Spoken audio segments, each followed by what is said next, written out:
Okay, तो last class तक हम लोग पढ़ लिए थे electric potential.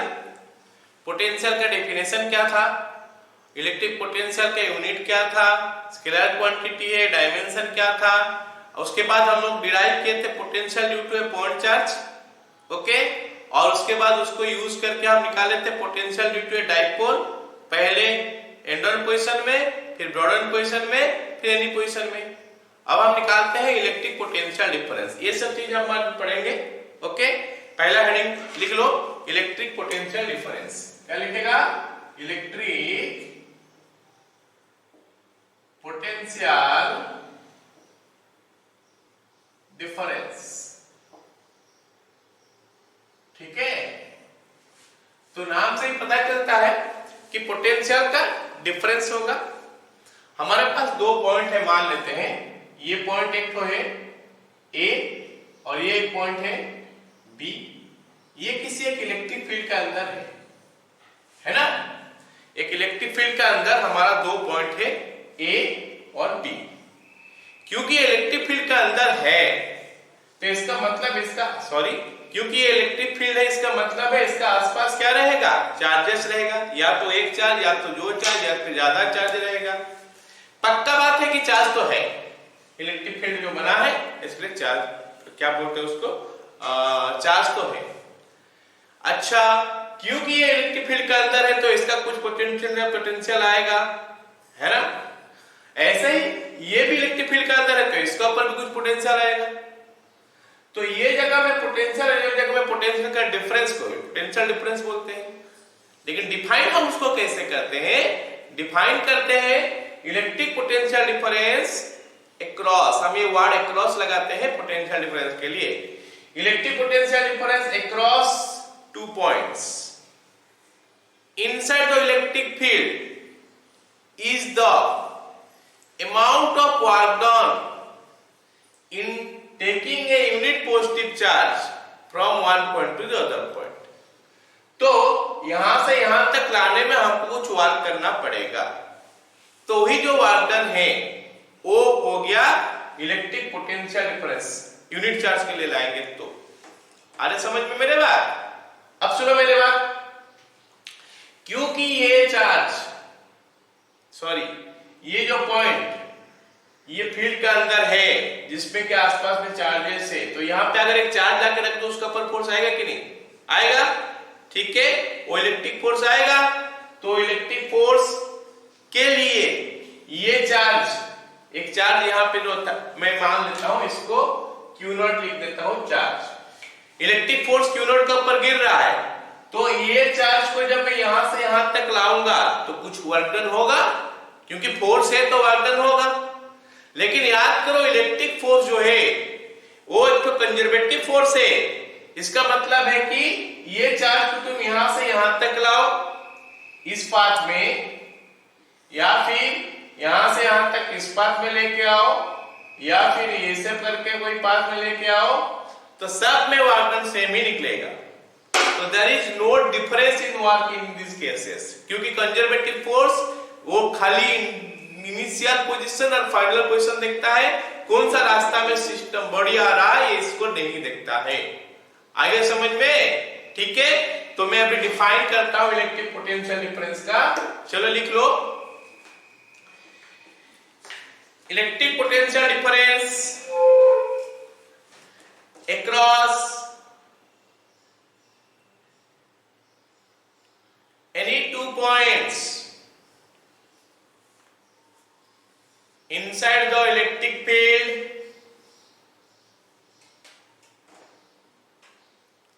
is the amount is defined as the amount of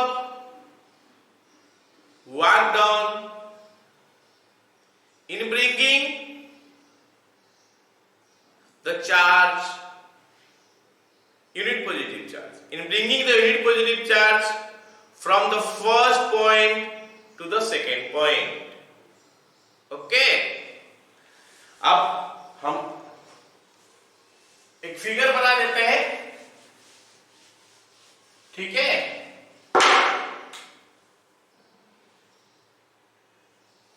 figure बना देता हूं।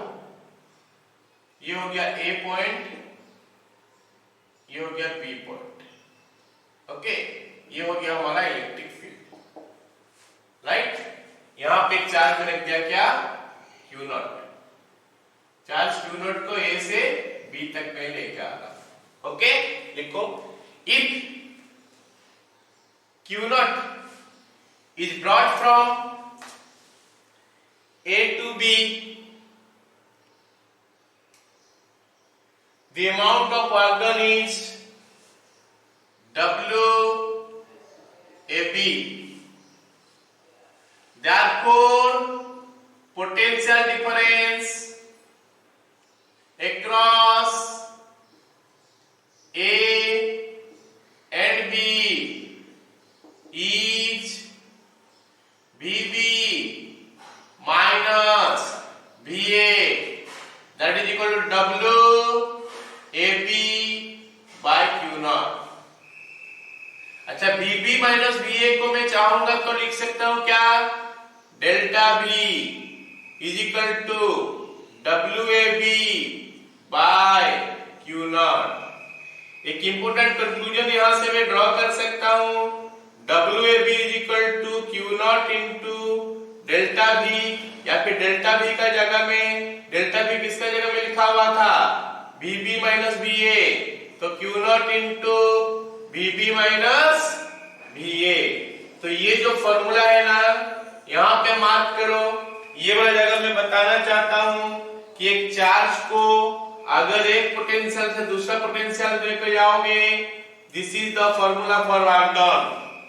हो गया, एक चार्ज को अगर एक जगह से दूसरा जगह लोगे तो कुछ वर्क करना पड़ेगा। वो कैसे पता चलेगा, WAB मतलब A से B तक आने में जो वर्क डन हुआ is equal to Q naught into क्या, VB, ये जगह का पोटेंशियल जहां पे पहुंचा माइनस जहां से निकला, VB माइनस VA। ये हो गया हमारा वर्क डन के लिए फॉर्मूला।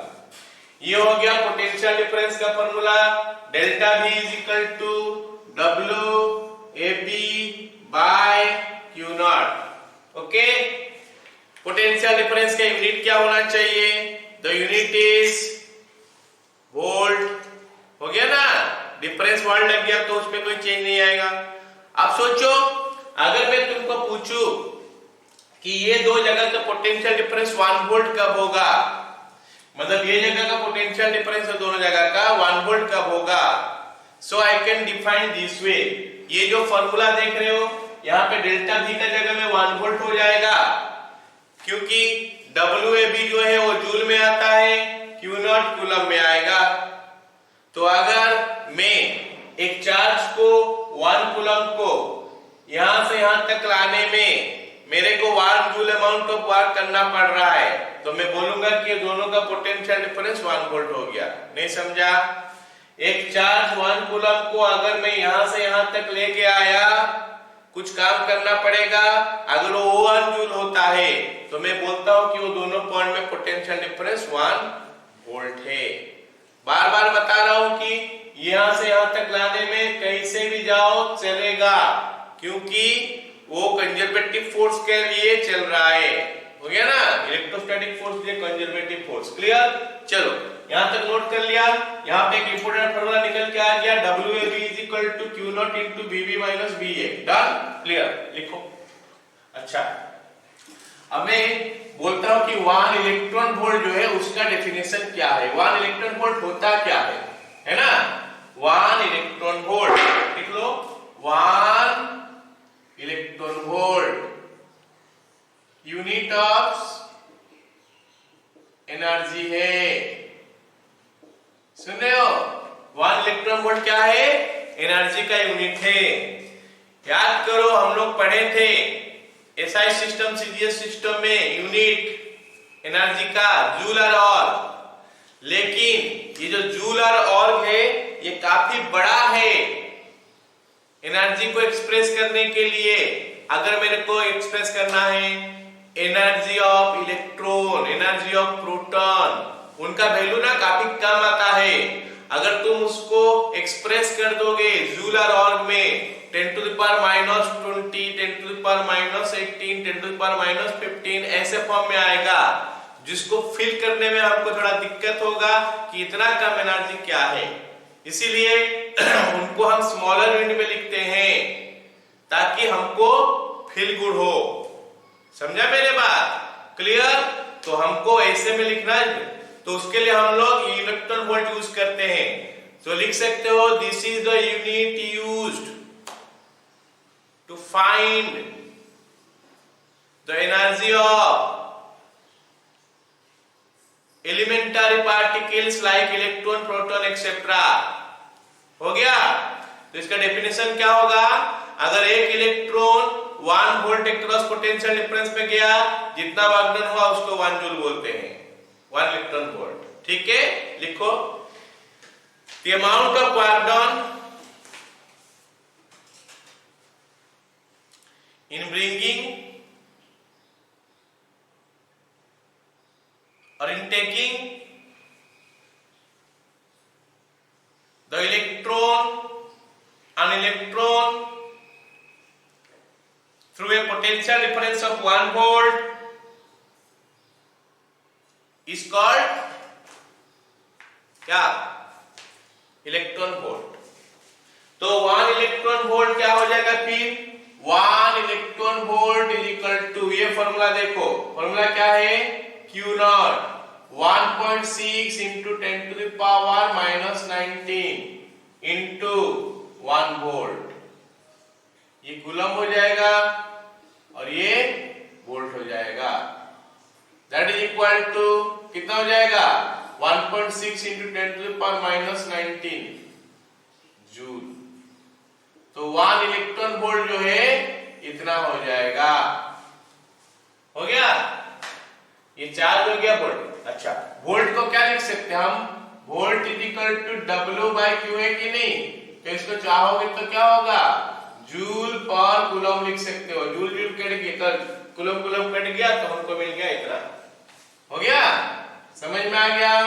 चलो नेक्स्ट हेडिंग लिख लो, electric potential energy.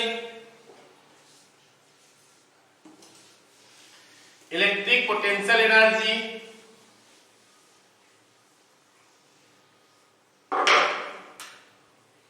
Electric potential energy. Okay, ठीक। अच्छा, जैसे हम लोग पढ़ते आ रहे हैं क्लास 11 से कि जब हम पोटेंशियल एनर्जी का बात करते हैं ना, ये डिफाइंड तो है नहीं, हम लोग रेदर बात करते हैं क्या? Change in potential energy. Okay, change in potential energy, क्योंकि जो पोटेंशियल एनर्जी का डेफिनेशन होता है, ओके, अगर मैं बात कर लू, ये जगह में एक पॉइंट है, यहां पे चार्ज रखा गया है, दूसरा चार्ज को मैं यहां से यहां तक लाया, मेरे को जो वर्क डन करना पड़ेगा यहां से यहां तक लाने में अलग वर्क डन करना पड़ेगा, यहां से यहां तक लाने में अलग वर्क डन करना पड़ेगा। तो अगर मैं बोल दूं कि Q1 Q2, सुनो मेरी बात, Q1 Q2 दो चार्ज है, इनका हमको निकालना है क्या? Potential energy. अब चार्ज दोनों का पोजीशन तो फिक्स है ना, लेकिन ये जो चार्ज Q2 आया कहां से? जैसे आएगा उसी हिसाब से हम लोग निकालेंगे। जैसे पोटेंशियल एनर्जी का अगर मैं प्रॉपर मतलब हम लोग समझे पोटेंशियल एनर्जी का, तो it is the amount of work done in assembling the system. Amount of work done in assembling the system. System को असेंबल करने के लिए जो वर्क डन करना पड़ता है उसको बोलते हैं, क्या नाम है उसका, कि क्या बोलते हो? Potential energy. अब मान लेते हैं मैं क्या कर रहा हूं, Q1 यहां पे रख रहा हूं और Q2 यहां पे रख रहा हूं, और मैं चाहता हूं कि इनका पोटेंशियल एनर्जी कितना है निकालो। ठीक है, अब सोचो कि सबसे पहले हम ऐसे इमेजिन कर लेते हैं कि यहां पे कुछ है नहीं, तो मैं क्या Q1 को लेके आया, कहां से लाया? इन्फिनिटी से। तो इन्फिनिटी से अगर Q1 को लेके आया तो अभी Q1 के ऊपर तो कहीं पे कुछ फोर्स नहीं गिर रहा होगा, तो Q1 के ऊपर क्योंकि कोई फोर्स नहीं गिर रहा, तो यहां को लाने के लिए हमको कोई वर्क डन नहीं करना पड़ेगा, तो इसको लाने के लिए तो कोई वर्क डन नहीं करना पड़ेगा। लेकिन Q1 आ जाने का बाद ये अपना चारों तरफ एक इलेक्ट्रिक फील्ड बना देगा। अब Q2 को मैं लाऊं, Q2 को अगर यहां से यहां तक लाता हूं तो हमको कुछ वर्क डन करना पड़ेगा, क्योंकि Q2 वंस एंटर कर जाएगा इसका इलेक्ट्रिक फील्ड में तो उसका ऊपर फोर्स आ जाएगा, फोर्स आ जाएगा तो फिर वर्क डन करना पड़ेगा। हो गया कि नहीं? तो ये हो गया। अब सवाल है कि Q2 को कहां से ला रहा हूं, Q2 को मैं कहां से ला रहा हूं? अगर इंफिनिटी से ला रहा हूं तो ठीक है, यहां से यहां तक लाने में वर्क डन कुछ करना पड़ेगा। अगर ये जगह से ला रहा हूं तो अलग वर्क डन करना पड़ेगा, और ये जगह से ला रहा हूं तो अलग वर्क डन करना पड़ेगा। मतलब Q2 को कौन सा जगह से ला रहा हूं वो भी डिपेंड करता है। अगर Q2 को यहां से यहां तक लाऊंगा, हमको जो वर्क डन करना पड़ेगा कुछ और होगा। मान लेते U1 है या फिर W1 है, तो हमारा इसको असेंबल करने में W1 amount of work done हुआ, क्योंकि Q1 को लाने में तो कोई वर्क डन नहीं हुआ था, तो Q2 को लाने में W1 हुआ, तो हम बोलते हैं कि इसका पोटेंशियल W1 है। लेकिन अगर मैं Q2 को यहां से यहां तक लाऊं तो हमको ऑर्डर करना पड़ रहा है W2, कुछ और अलग ऑर्डर करना पड़ेगा, तो फिर पोटेंशियल सिस्टम का और कुछ हो जाएगा। तो फिर पोटेंशियल कैसे पता चलेगा इसका, एक सिस्टम का? तो वो तो डिपेंड करता है कि कहां से लेके आते हैं। आगे समझ में आ गया? दैट इज व्हाई हम बोलते हैं क्या कि सिस्टम का पोटेंशियल जो है डायरेक्ट डिफाइंड नहीं होता है, रेदर उसका चेंज इन पोटेंशियल डिफाइंड होता है। हो गया कि नहीं? ठीक है, great.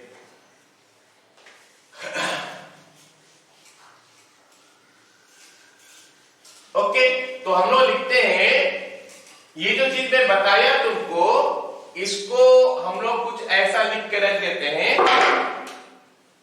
Change in potential energy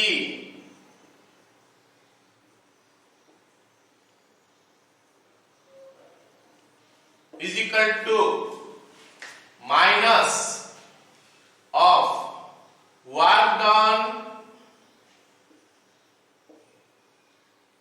by electric force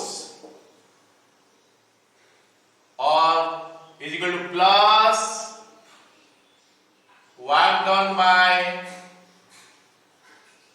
external force. Okay ना?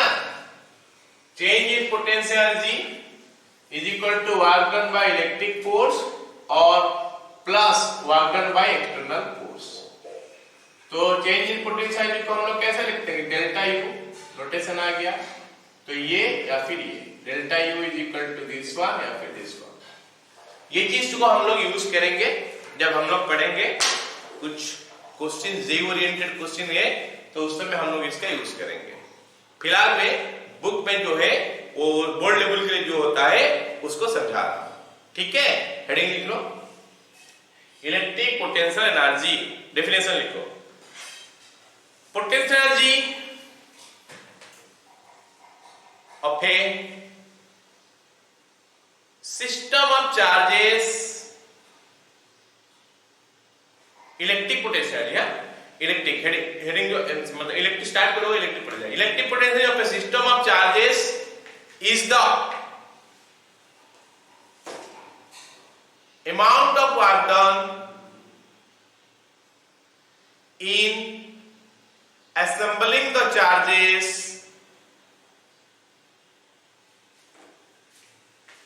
amount of work done in assembling the charges। ठीक है, क्लियर? अब लिखते हैं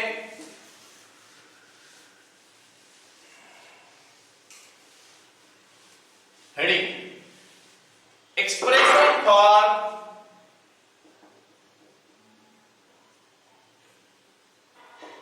electric potential energy for a pair of point charges।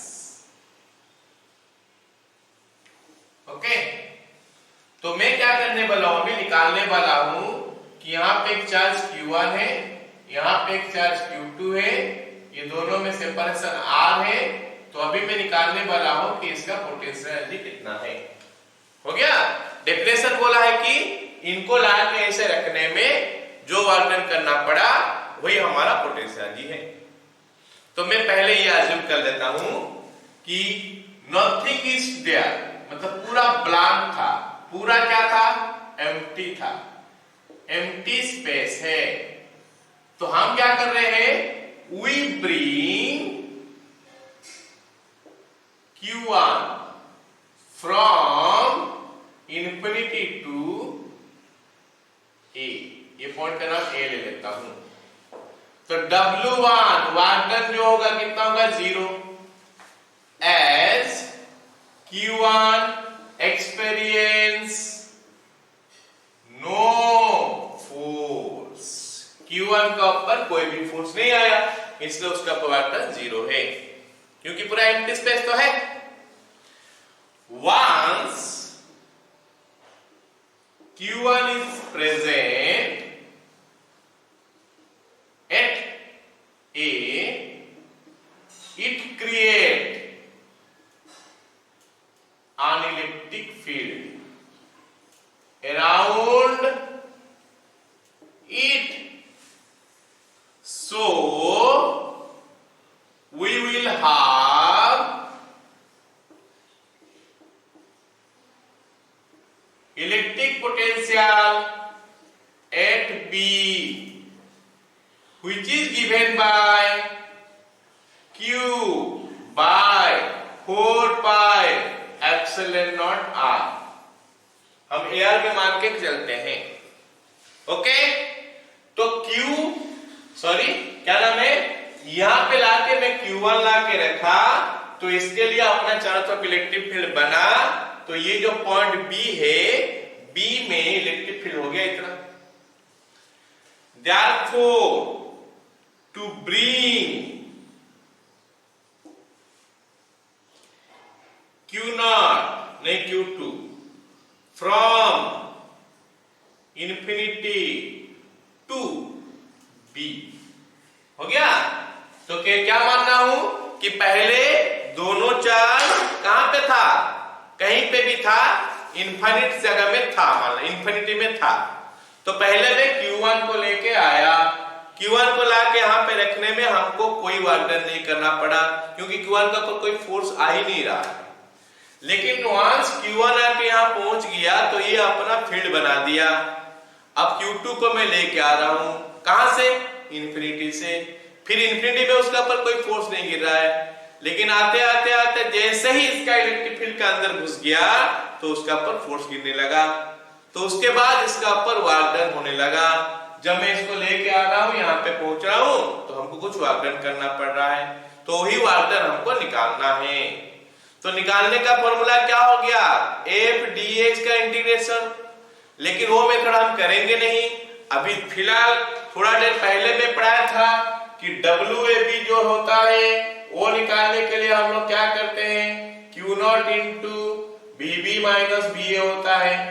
WAB का मतलब क्या हो गया, एक चार्ज Q0 को अगर मैं A से B तक लेके गया तो उसका पर जो वर्क डन करना पड़ा वो कैसे निकलेगा, Q0 निकलेगा इंटू B जहां पे आके पहुंचा माइनस BA जहां से निकला। तो इसका इस्तेमाल अगर यहाँ पे कर देंगे तो मैं क्या करूंगा, फिर W2 लिखूंगा इज इक्वल टू इसका ऊपर जो फोर्स आ रहा है, ओ सॉरी वर्क डन जो निकलेगा कैसे निकलेगा, Q। तो Q2 चार्ज लेके आया मैं, हो गया ना, Q2 चार्ज लेके आया। अच्छा, Q2 चार्ज लेके आया, कहां से लाया, इन्फिनिटी से, कहां पहुंचा, B में, मतलब B माइनस B इंफिनिटी। हमको पता है कि इंफिनिटी में हमेशा जो पोटेंशियल होता है 0 होता है, क्योंकि हम लोग पोटेंशियल का फॉर्मूला पढ़े हैं, V is equal to Q by 4 pi epsilon naught R, है ना। तो अगर इंफिनिटी है तो R का जगह में मैं इंफिनिटी डाल दूंगा, वहां R का जगह में इंफिनिटी डाल दूंगा, तो ये जो है 0 हो जाएगा। इसलिए इंफिनिटी में पोटेंशियल 0 हो गया। तो ये बन गया Q2 इंटू VB का वैल्यू यहाँ पे निकाल चुका हूं, Q1 by 4 pi epsilon naught R। तो फाइनली क्या बन रहा है, ये is equal to Q1 Q2 by 4 pi epsilon naught R। तो इतना हो गया W2। मतलब Q1 Q2 को लाने में Q1 के ऊपर कितना वर्क डन निकल गया, Q2 का ऊपर कितना वर्क डन वो भी निकल गया। अभी हम क्या करेंगे, उन दोनों को जोड़ देंगे to find the potential energy. पहले इतना कॉपी कर लो।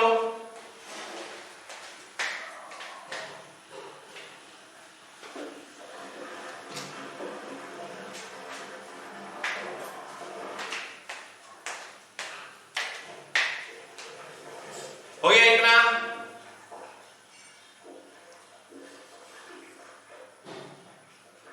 चलो नेक्स्ट लिखते हैं। हो गया ना? Okay, therefore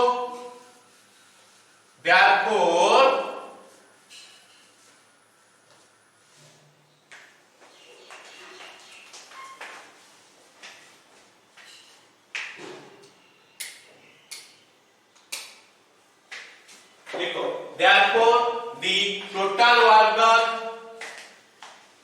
in assembling Q1 and Q2 is W, that is equal to W1 plus W2. W is equal to W1 plus W2. W1 का वैल्यू 0 है, W2 का वैल्यू निकला Q1 Q2 by 4 pi epsilon naught R. So according to definition, the potential energy of the system is U is equal to Q1 Q2 by 4 pi epsilon naught R, या फिर मैं इसको K Q1 Q2 by R भी लिख सकता हूं। तो ये हो गया potential energy of the system of two charges. मतलब अगर दो चार्ज होगा Q1 Q2, मैं पूछूंगा बताओ इसका पोटेंशियल एनर्जी कितना है, बोलना के साथ K into Q1 Q2 by R। Okay, the sign of Q1 and Q2 should be included in the formula। मतलब जब भी तुम न्यूमेरिकल करोगे Q1 Q2 दोनों को साइन का साथ लिखना है, क्योंकि ये एक स्केलर क्वांटिटी है, पोटेंशियल एक स्केलर क्वांटिटी है, इसलिए साइन का साथ लिखोगे तो जाके सही आंसर मिलेगा हमको, और सही का साइन के साथ हमको लिखना पड़ेगा। There is no other way to show that it is negative charge. हो गया? हेडिंग लिख लिया, सॉरी एक्सप्रेशन निकाल दिया Q1 Q2। तो फील करो अभी, अगर दो चार्ज है Q1 Q2 उनमें पोटेंशियल एनर्जी इतना है। अब अगर मोर देन टू चार्जेस है तो क्या करेंगे? क्या उनका डेरिवेशन करेंगे?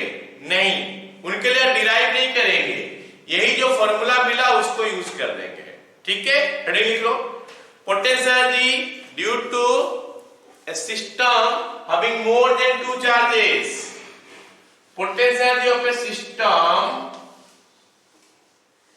having more than two charges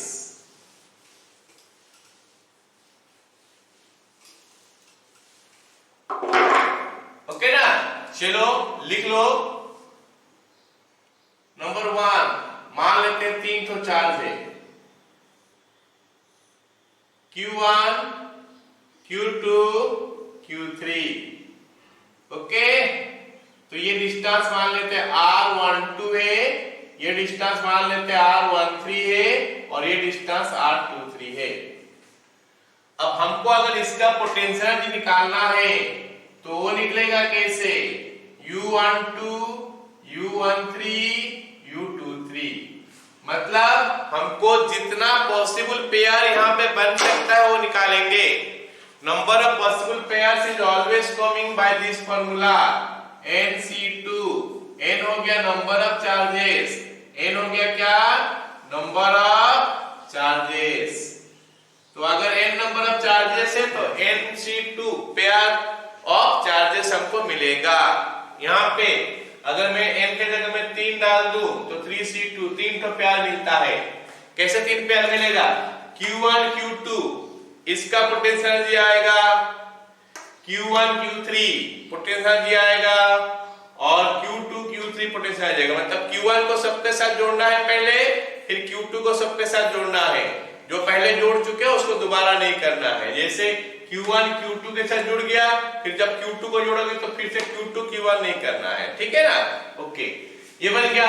अच्छा, फॉर्मूला अगर मैं डालूं तो क्या बोलूं, K लिख दूंगा, फिर दोनों चार्ज लिख दूंगा, Q1 Q2 बाय दोनों में दूरी जो है R12 plus K into Q1 Q3 बाय R13 plus K into Q1 Q2 sorry Q2 Q3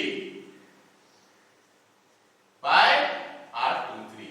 That is how I can find potentiality. Please remember, please note here कि यहाँ पे हर चार्ज जो है साइन के साथ लिखा जाएगा। ओके, 3 चार्ज के लिए हो गया। अब देखते हैं अगर 4 चार्ज है तो क्या होगा। नंबर 2 लिख देता हूं मैं। 4 तो चार्ज होगा तो क्या होगा, 1 2 3 charge, Q1 Q2 Q3 Q4 हो गया ना। तो यहाँ पे जो U बनेगा वो U कैसे बनेगा, 1 को 2 के साथ इंटरेक्शन हो गया, प्लस 1 का 3 के साथ हो गया, प्लस 1 का 4 के साथ हो गया, 1 का सबके साथ हो गया, खत्म। अभी फिर 2 का देखते हैं। 2 को 1 के साथ आ गया, नहीं आगे जाओगे, 2 का 3 के साथ आ गया, 2 का 4 के साथ आ गया, फिर 3 का 4 के साथ आ गया। पीछे वापस नहीं जाना है, 1 2 1 3 1 4, 1 का सबके साथ हो गया, फिर 2, अब पीछे नहीं आना, आगे जाना है, 2 3 2 4, ऐसे ही 6 हो गया ना। यहाँ पे देखना 4 शीट निकालोगे तो 6 निकलेगा। ऐसा अगर 5 तो चार्ज है तो उसमें निकलेगा कितना, तो 10, n शीट 2 5 शीट 2 10, 1 का 2 3 4 5 4 बन गया, 2 का 3 4 5 3 बन गया, 4 3 7 हो गया, 3 का 4 5 9 हो गया, और 4 का 5 के साथ ऐसे करके 10 पेयर मिलेगा। क्लियर, पोटेंशियल समझ में आ गया। ओके, चलो मिटाओ इसको। Next recording, equipotential surface, equipotential surface लिख लिया। Equipotential surface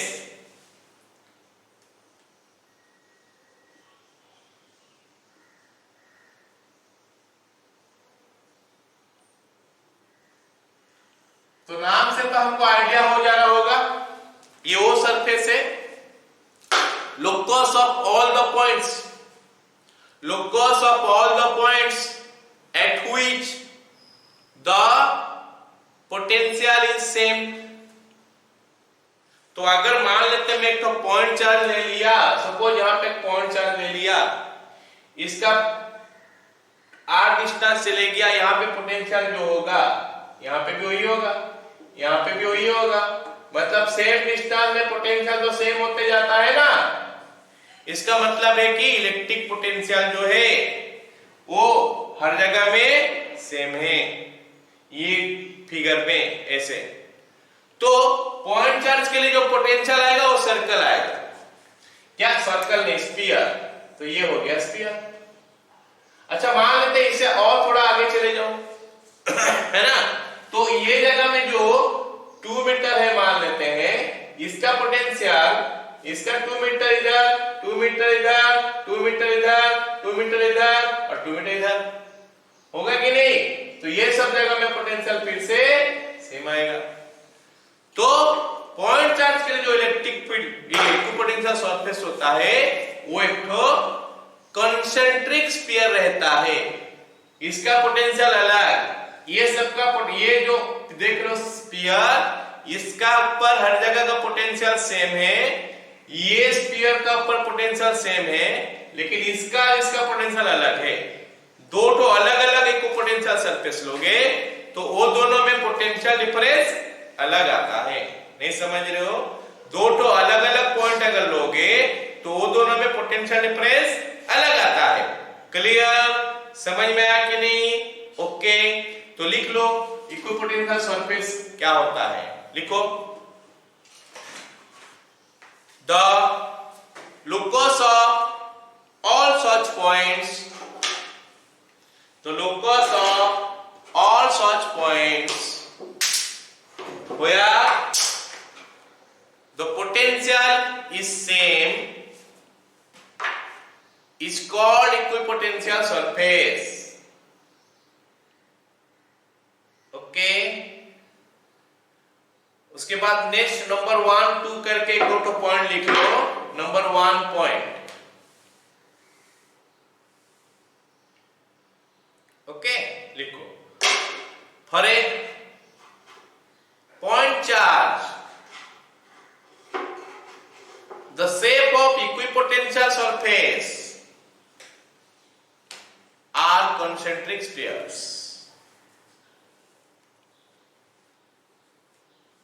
Okay, next, the equipotential surface, the shape of equipotential surface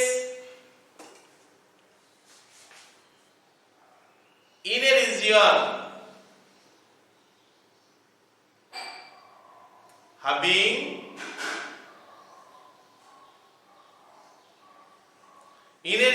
having uniform electric field is a set of parallel planes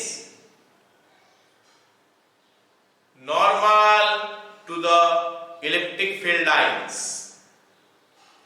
Okay, number 2 या 3 जो भी है, the amount of work done is zero when any charge is taken from one place to the other place in an equipotential surface. However, work will be done if the charge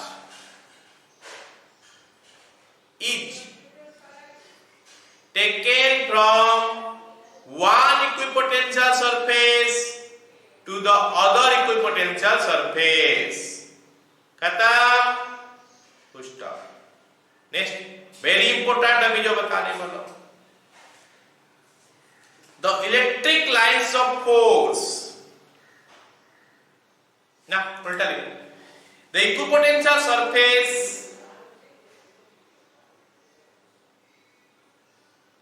is always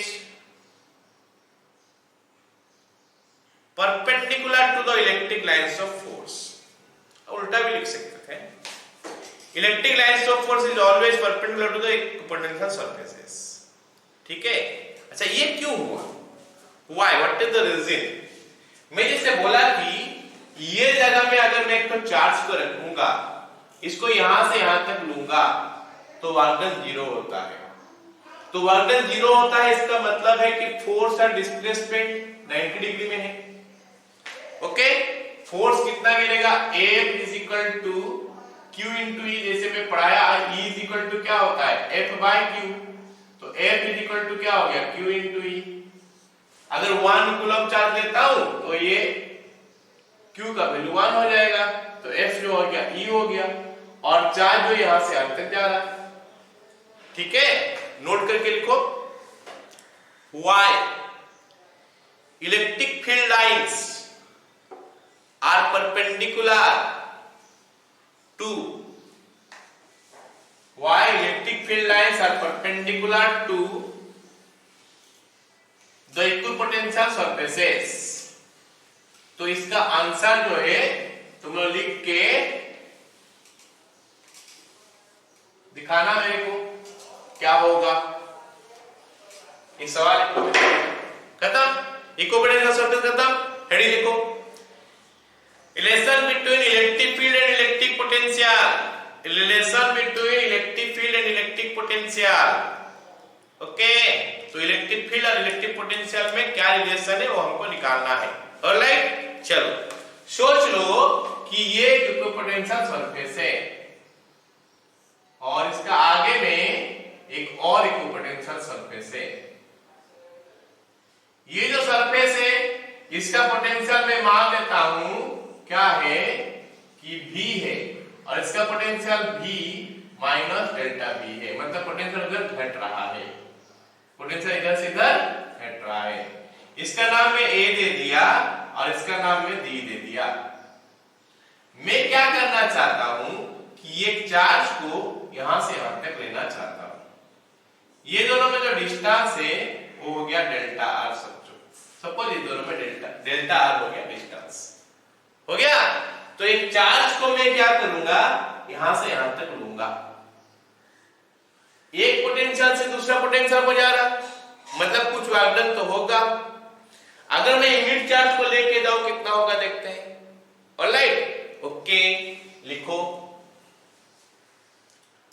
late two equipotential surfaces A and B are at a separation, normal separation लिख दो, मतलब 90 degree में है, at a normal separation of delta R. The potential at A is V, potential on A is V and B is V minus delta V.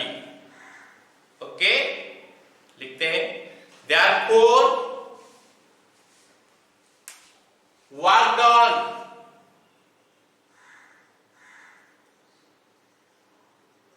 in taking a charge Q naught from A to B is equal to कितना होगा, Q naught into VB minus VA, that is equal to Q naught into VB minus VA क्या होगा, B minus delta V minus B, तो ये बन गया हमारा minus Q naught into डेल्टा V। Okay, also the work done is W, that is equal to A dot delta R, क्योंकि force भी उधर ही आएगा, तो ये हो जाएगा कितना, Q naught into E, that is F delta, Q naught into E into delta. Okay, using electrostatic force.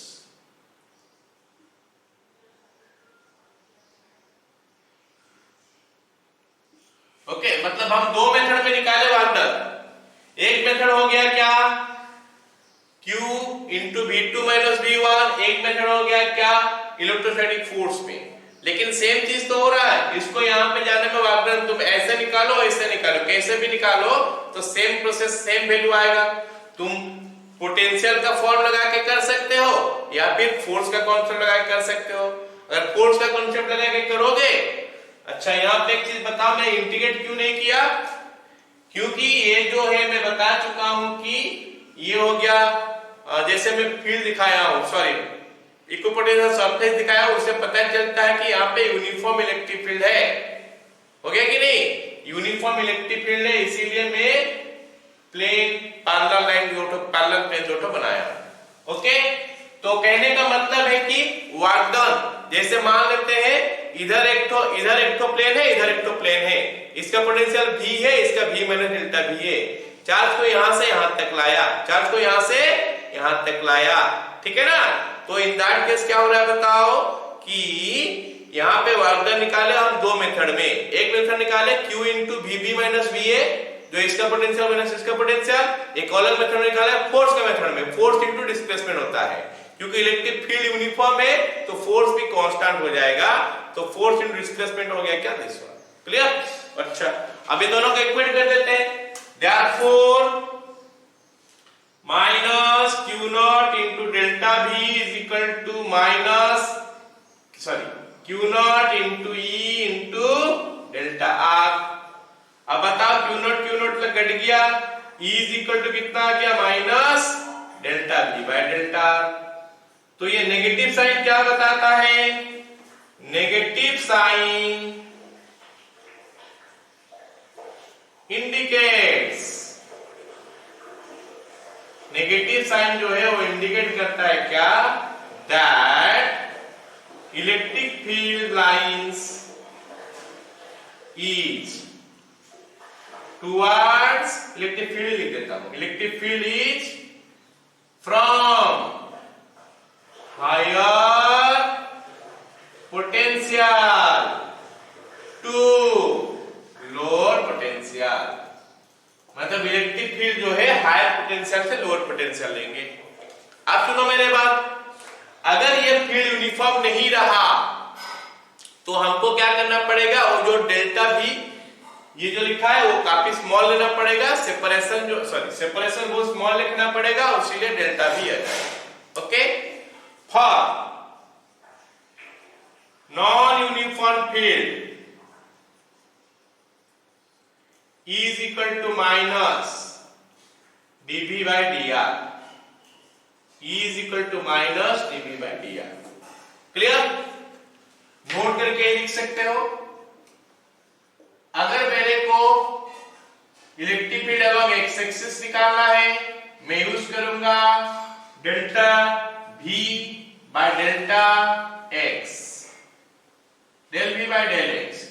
EY निकालना है तो minus del V by del y, और EZ निकालना है minus del V by del Z। ये note करके रखना है।